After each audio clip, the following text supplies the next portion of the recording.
Dans la région d'Idlib, les préparatifs de la campagne imminente se poursuivent. Le quartier général pour la libération d'Al-Sham et d'autres organisations rebelles continuent de renforcer les lignes de front en face de l'armée syrienne, en mettant l'accent sur la zone sud et sud-ouest d'Idlib. L'armée syrienne s'efforce de perturber les préparatifs des rebelles et tire des pièces d'artillerie sur les postes rebelles et les forces rebelles en mouvement. En outre, l'armée de l'air russe aurait effectué des frappes aériennes à Idlib et dans la région située au sud. Cependant, l'offensive terrestre de l'armée syrienne n'a pas encore commencé. La Russie et la Turquie sont en contact avec les organisations rebelles et les centres de pouvoir locaux. L'objectif est d'empêcher les frictions et de préparer le terrain pour des arrangements de réconciliation, c'est-à-dire des arrangements de cession, dans la région d'Idlib, semblables à ceux obtenus dans le sud de la Syrie.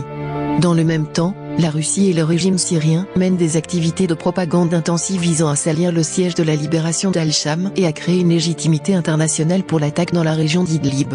Par ailleurs, le président américain Donald Trump a averti le régime syrien, la Russie et l'Iran contre une attaque imprudente pouvant mener à une catastrophe humanitaire, des centaines de milliers de morts.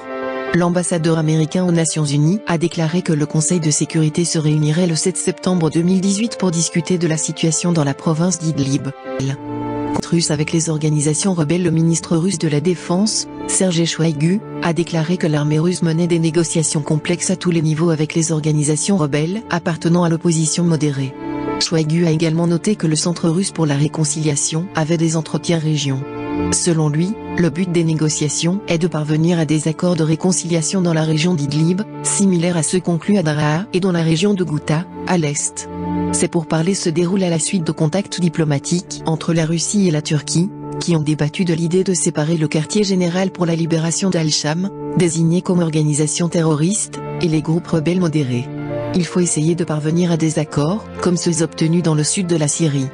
Campagne de propagande russe en prévision de l'attaque dans la région d'Idlib, des porte-paroles russes et syriens ont intensifié la campagne de propagande contre le quartier général pour la libération d'Al-Sham, qui visait à préparer l'offensive au sol à Idlib.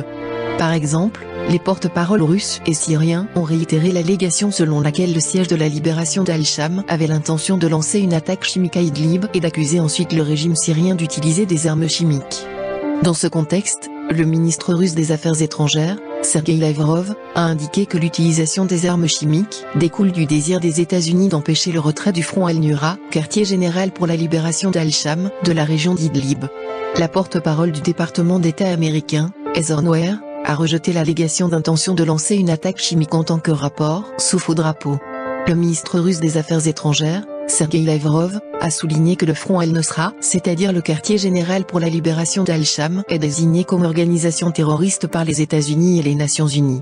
Il a ajouté qu'il espérait que les partenaires de la Russie respecteraient leurs obligations envers la guerre contre le terrorisme. Le porte-parole du Kremlin, Dmitry Peskov, a déclaré « Idlib est un foyer de terrorisme qui menace la stabilité dans la région ». Selon lui, les drones lancés par des terroristes de la région d'Idlib constituent un danger pour les bases russes en Syrie. Le porte-parole du Kremlin a également noté que la campagne d'Idlib sera un sujet clé aux réunions des dirigeants de la Russie, de l'Iran et de la Turquie, qui devraient avoir lieu à Téhéran le 7 septembre 2018. La réponse américaine au vu des préparatifs sur le terrain et de la campagne de propagande, le président américain Donald Trump a mis en garde la Russie, le régime syrien et l'Iran contre une attaque imprudente contre la province d'Idlib, qui pourrait entraîner une catastrophe humanitaire. Voici le texte du tweet du président Trump.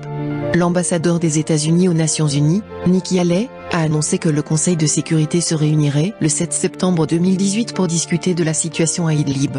Elle a mis en garde le régime d'Assad contre l'utilisation d'armes chimiques, notant que s'il y a des armes chimiques utilisées, nous savons exactement qui les utilisera. La région d'Idlib renforcement de la ligne de front.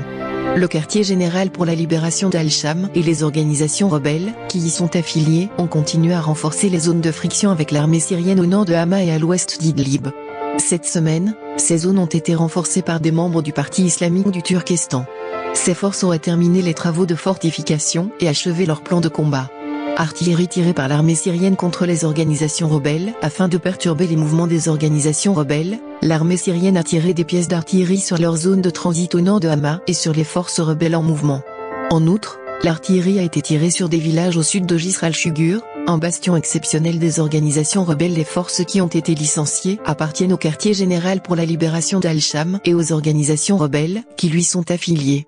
Dans le cadre de cette activité, L'armée syrienne a tiré de l'artillerie sur les positions, les armes et les voies de circulation du parti islamique du Turkestan, au sud de Jisr al-Shugur. Plusieurs membres du parti islamique du Turkestan ont été tués et plusieurs postes ont été détruits.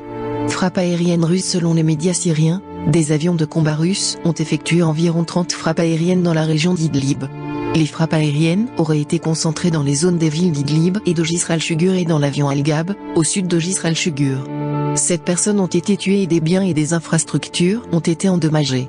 Le quartier général pour la libération d'Al-Sham a rendu compte des frappes aériennes menées par des avions de chasse russes dans la zone rurale de Jisr al-Shugur. Campagne de propagande du quartier général pour la libération d'Al-Sham. En réponse à la campagne de propagande menée à son encontre, le siège de la libération d'Al-Sham a lancé une campagne de propagande destinée à accroître le soutien de la population locale dans la région d'Idlib, intitulée Ensemble au front.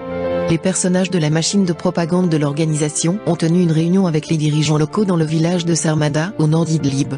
La réunion avait pour but de remonter le moral des habitants du quartier général pour la libération d'Al-Sham et des autres organisations rebelles et d'empêcher la reddition d'armes dans le cadre d'accords de réconciliation. L'imam Abu al-Fadl, qui était responsable de la réunion à Sarmada, a déclaré que les participants à la réunion se sont engagés à stopper l'avancée de l'armée syrienne et de ses alliés.